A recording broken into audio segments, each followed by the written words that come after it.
Ever wondered how we measure the space around us? Today, we're exploring volume and capacity. They seem similar, but they represent two different sides of the same scientific coin. Volume is the total amount of three-dimensional space that any solid object occupies. We calculate it by looking at three dimensions: the length, the width, and the height. Multiply them together. Length times width times height equals the volume in cubic units. Capacity is different. It measures the maximum amount a hollow container can hold inside. It focuses on the interior space available for substances like liquids or even gases.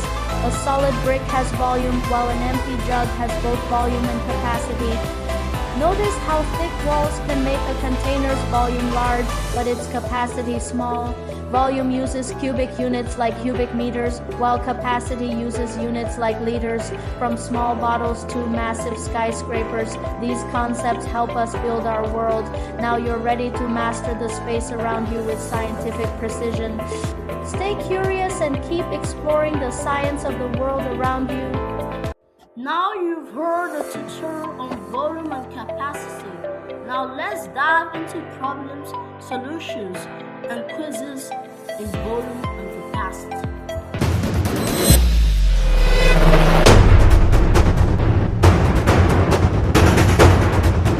Remember the rule: 1 liter equals to 1000 milliliters.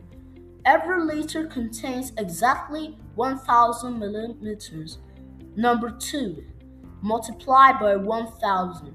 We have 3 liters. Multiply each liter by 1000, which is 3 times 1000 equals to 3000 milliliters. Number 3, check it makes sense. Check it if it makes sense. 3000 is bigger than 3, correct? When converting liters to milliliters, the number always gets bigger. Answer: 3000 milliliter.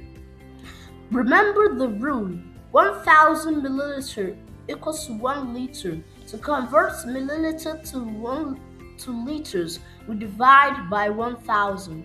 Divide by 1000. Think of it as moving the decimal point 3 places to the left. 4500 divided by 1000 equals to 4.5 liter. Read the answer. 4.5 means 4 full liters and a half liter, 500 milliliter left over. So answer is 4.5 liters. Number 3, add 2 liters, 300 milliliters plus 1 liter, 500 milliliters.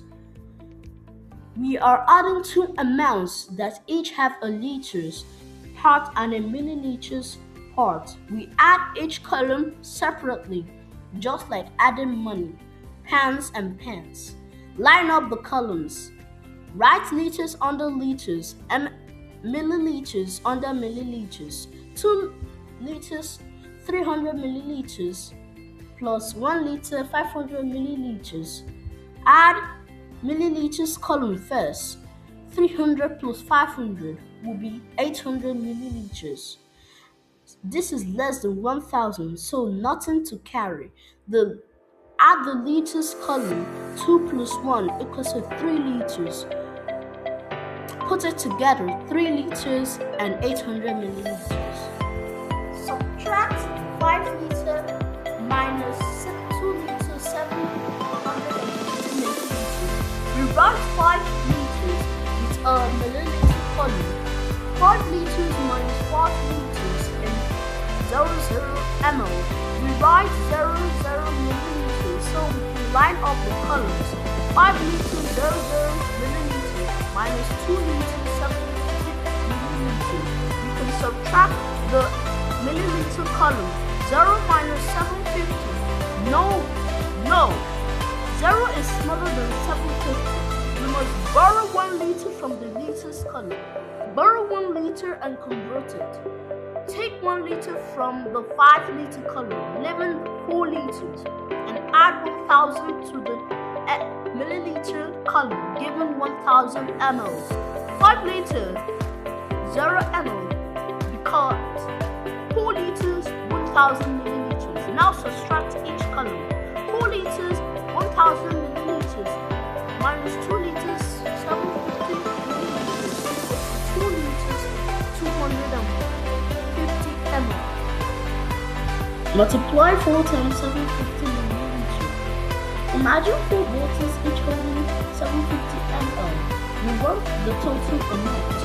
We multiply, then convert the answers to liters if it is 1000 ml or more. Multiply in ml. 750 ml in each of 4 bottles. 750 times 4 equals to 3000 ml. Is the answer 1000 milliliter or more?